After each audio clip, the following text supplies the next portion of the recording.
Well, Rick, thanks for joining us. First impressions of Australia. Love it. It's hot. It's hot. But honestly, I love Adelaide. This golf course is magnificent. Not your first time to Australia either, I hear. No, 10 years ago I came with the family. So we've got friends and family in Sydney and Brisbane. So I've been over there before. I played a little bit of golf as well over there. Played like Brookwater. Went up to Hamilton Island, which was one of the most incredible experiences of my life. Have you played it? I have. The tightest fairways you can imagine, but the scenery is just out of this world. So I really loved it up there. So I've been looking forward to coming back, and it's great to be back. And it's just been a super week so far already. We'll jump straight to it. You're back here with a LIV Golf cap on your head. Yeah. Tell us about the big move and how it all came about. Yeah, I mean, I'm super proud to announce I'm a LIV ambassador now and content creator. And I've had 2 weeks on the road. First week in Riyadh last week, and this week now, just creating some incredible content, like really special content with access to players, access to amazing golf courses, getting to travel the world, getting to see new places, and genuinely believing we're making better content now. And since the announcement, we've proven that. We're starting to release some banger videos, and we released a video with Wacky Neiman just yesterday. That was from Riyadh, and people are like, "This is incredible," and it's connecting the fans with players in a really relatable way, connecting them with their teams and connecting them with the league, and starting to showcase some of these incredible venues that LIV have travelled to. So it's been in the pipeline for a while. I've been in conversations with LIV for a little while. We were trying to get it up and off the ground in July last year for JCB. It didn't quite materialise. We're like, okay, let's go into 2025 and hit the ground running. You obviously had been keeping an eye on the league for a long period of time. What did you make of when it first came on the scene? And there was obviously a lot of debate about whether it's good or bad for the game. What were your thoughts in the beginning? I've been critical. Yeah, I've been critical on my podcast. I don't think it's been perfect from the start, but to some degree, it's got better each and every event and each and every year. Whether it's this kind of connection into teams, whether they're signing bigger and better players. The fact that now starting to go to these incredible places around the world. I think a lot of my feedback was kind of constructive criticism, because I want golf to do well, and I want golf to succeed. And LIV being a new arm in the world of golf, I wanted it to succeed, and I felt like it was not quite perfecting it yet, but each and every time it's getting better and better and better. And this year, like already, with the new CEO coming in, with Scott O'Neill coming in, and hearing what his vision is with the business, it's like, okay, this is really starting to grow into a real juggernaut of a golf league, and it's super exciting. Bit of a transition period for the league at the moment. You mentioned Scott O'Neill, obviously big shoes to fill with our man Greg getting it off the ground and to this point. What were your thoughts on Greg and what he did in the role? Well, I was lucky enough to play with Greg Norman when we were in kind of talks. I got to play with him at Turnberry, Trump Turnberry, the Sunday of the Open. So I played with him really early in the morning, and it's where he won in 1986. And to get to play the golf course with Greg Norman, it was just like real pinch me moment. We didn't video it. It would have been a banger of a video. But to be able to experience that and just walk the fairways and chat to him and spend time with him. The night before, we had dinner together, and we down at the bottom of the clubhouse at Turnberry, there's this little short game area. And about 10 o'clock at night, me, him, and a couple of others went and had like a little chip and pitch and putt competition. And I'm thinking, is this real life? Like, what is going on? So I think he's done an unbelievable job to get the league where it is right now. It must have been a lot of hard work and pressure for him.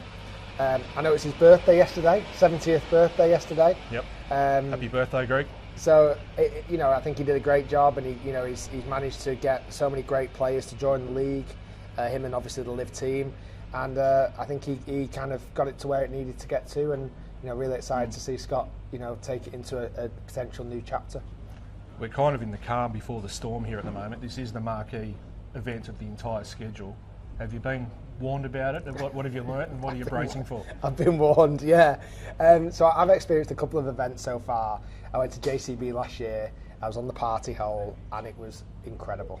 As a golfing experience, it was incredible. I've been to 15 Open Championships in the past. I've been to the Masters a couple of times, European Tour events, and nothing compared to it. Like, it was electrifying. I know that Adelaide is that times 10.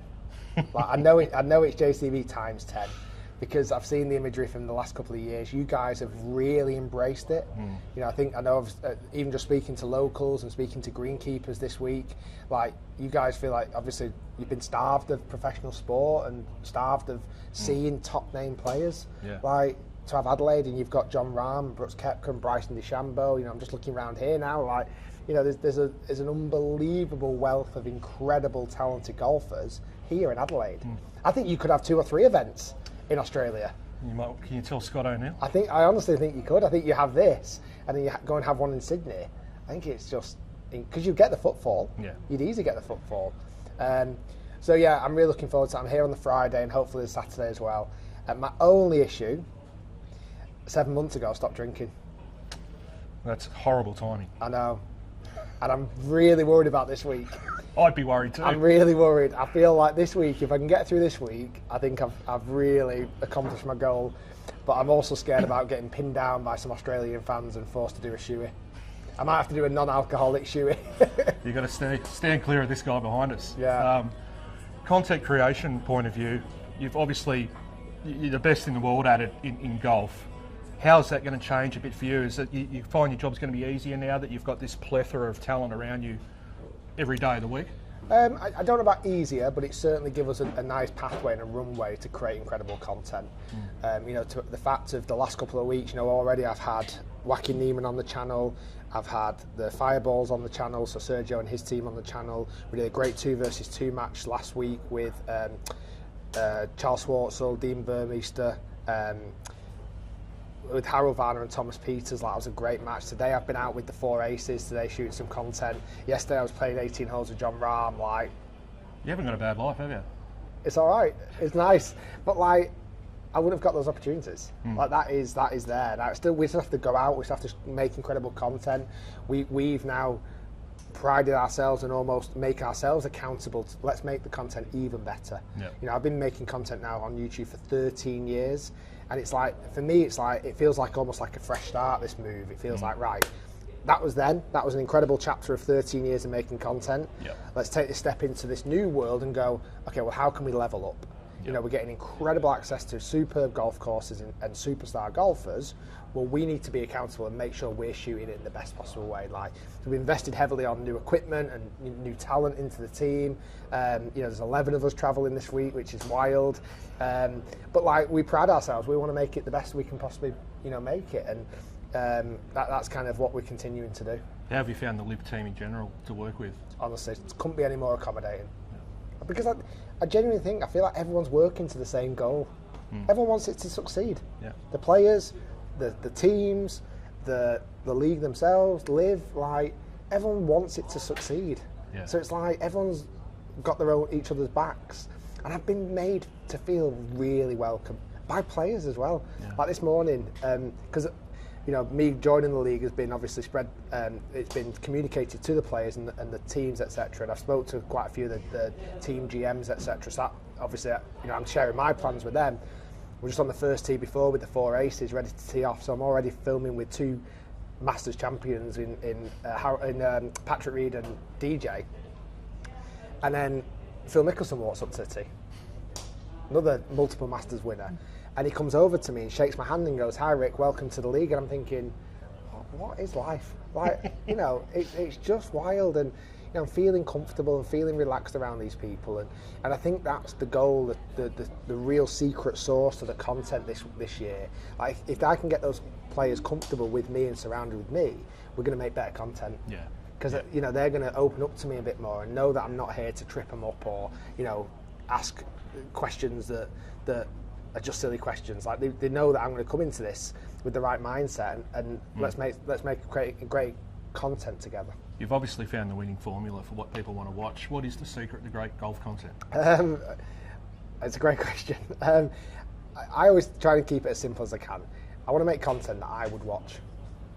Like, if I want to make content, I want to, you know, if I was to sit at home now and turn on YouTube and saw a match against John Rahm, I'd want to watch that. Even if it wasn't me, I'd want to watch that.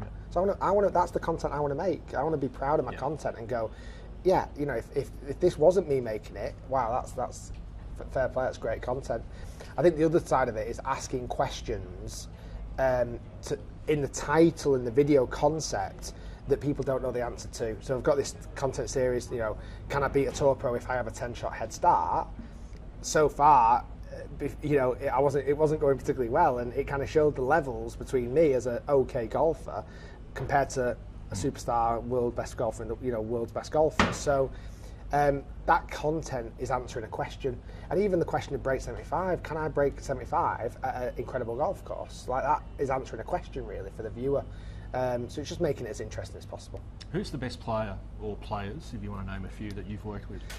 There's been so many. An Aussie, in fact, is possibly the most talented golfer I have ever filmed with, and he's not on LIV. Min Woo Lee. It's not me. Oh, Min Woo Lee. Min Woo Lee. Min Woo Lee. He doesn't lack confidence, does he?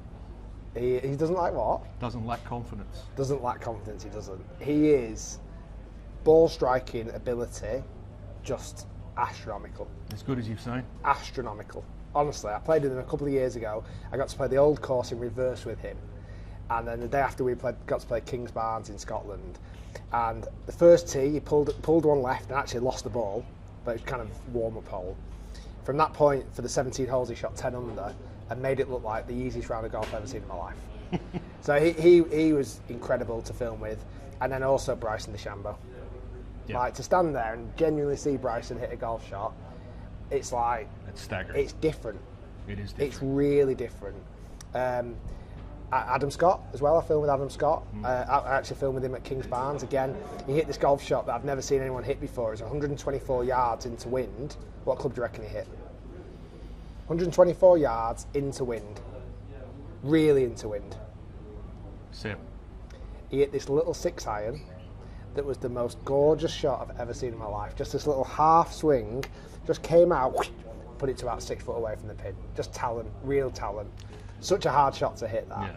Yeah. And then John Rahm yesterday, actually seeing John Rahm, he was a little bit jet lagged. He didn't quite bring, his A game, but his non-A game is still absolutely incredible. Like, seeing him stand there and hit a driver, you're just like, what is this? So yeah, I'm really excited about filming this year with like Bubba Watson. Proper filming with DJ. I've obviously been out on the golf course with him today and filming, but actually getting an 18 hole with DJ this year. I got to film with Brooks Koepka at the start of the year, just a little mini match. Again, I want to do something with Brooks later in the year. These are multiple major winners. Like, yeah. It's like how it's insane. How good are these guys? Yeah. And that's what I want to showcase. I know I can't beat them. It's not my mission to beat them or even try and compete with them. But having this kind of like separator, yeah. Having this kind of benchmark as me as somewhere closest to scratch handicapper, then to go and put him up against a tour pro and say, well, actually, scratch is there, and tour pro is like, just many, many, many levels higher. 100%. It's funny, back on Min Woo. The scary thing about Min Woo isn't how good he hits the ball; it's the fact that he's not even the best golfer in his family. That's true. That is true. How scary is that? Minjee Lee is arguably, she's won more, hasn't she? Yeah, not yet anyway, Minwoo. You will get there. I've got confidence in you, mate, but Minjee's just amazing. Just so incredible. Who's one player, past or present, you're just dying to get out on the range and do some work with? Oh, God. Obviously Tiger. Yep. I'd love to do something with Tiger. Whether that happens now that I've joined LIV, I'm not sure, but I'd love to do something with Tiger. I think he was one of the main reasons why I got into golf. I started golf in 1997, coincidentally when he won his first Masters. So I'd love to do something with Tiger, and then probably I've been really lucky. I have, as much as didn't get Greg Norman on the channel. It was great playing golf with him. I've had Sir Nick Faldo on the channel. I've had Tom Watson on the channel. It'd be great to, if you could, AI is getting that good, who knows, maybe we can bring a prime Jack Nicklaus back into video format versus a prime Tiger Woods. Oof, that would be good. We'll can see. Finally settle the debate once and for all. AI is getting good, mate. It's going to happen. It's going to happen. This is you, isn't it? And I'm chilling back in Manchester at home. But having, something because we don't, the world of content hasn't reached its potential at all yet. You know, I still think we're scratching the surface of what's possible. You know, whether it's VR or whether it's, you know, the way that you can kind of bring the audience even closer to the action to make them feel like they are literally there. So if a viewer wanted to, you know, even in this scenario, a viewer wanted to kind of move around and come into here and almost sit at the table with us, that should be an experience that you can do. And it will be an experience you can do at some point. Just the technology kind of needs to be worked on a little bit, but it'll happen. Yeah. So who knows? We're probably going a bit deep here. We're getting into the conversations getting a bit nerdy of how big is space and all that jazz. Exactly. Final question. 2025, it's obviously going to be a massive year for you and the league. We have a chat at the end of the year. What's going to be a great year for Rick Shiels? A great year for me is genuinely sat here at the end of this year with the same feelings that I've got right now, of just like knowing that the opportunity I've got and you know, the opportunity that's been presented has been so good. That's what I feel like right now. Yep. Like, I feel like I'm sat here going, proper pinch me moment. This is unbelievable opportunity to really continue to push the channel forward, to give me a new hunger and new excitement. You know, for me to push my own game forward. Like, surely I'm going to personally. I've been practicing so much more recently anyway. But going out with these guys week on week, like, I have to get better at golf. Like, I'm excited about what does that look like. Maybe next year I'm signing as a player. That's the goal. Scoop. That's the goal for next year. No, that something ridiculous would have to happen there. But just, you know, continue to be excited about the opportunity and continue to love what I do. I know you joked before about, you know, about having a dream job, and I do feel that I'm very fortunate. Yeah. I do feel like I've got a dream opportunity and a dream job where I'm traveling the world, playing amazing golf courses, going to so many new places I've never been before: Hong Kong, Singapore, South Korea, Mexico, here in Adelaide. Like, you know, imagine again that next year when we're going to even more different places. Like, it's a worldwide tour. You know, and I just can't wait to continue to explore new areas and new opportunities to make incredible content. Well, we can't wait to watch you do it, mate. It's like that old adage: find a job you love, you never work a day in your life. And I reckon you summed that up perfectly, mate. I wish I was you. No, don't be daft. You're chilling. You're here in Australia. You get into. Well, I'm here with Rick Shiels, so that's pretty cool. I'm guessing you get to play nice golf courses. Occasionally. When this guy over here doesn't work me too hard. You guys must do a Golf Digest top course in Australia. We do. Yeah, we do. Yeah, we're lucky here. We are blessed with a lot of great courses. I mean, you are. So you've got this. You've got Royal Adelaide. You got then down at Royal Melbourne, Kingston Heath, Victoria. Yep. So don't be giving me all this that you don't have a great job, because you've got some unbelievable golf courses. I'm happy with what I'm doing, but I'd like to be you. Mate, Thank you for your time.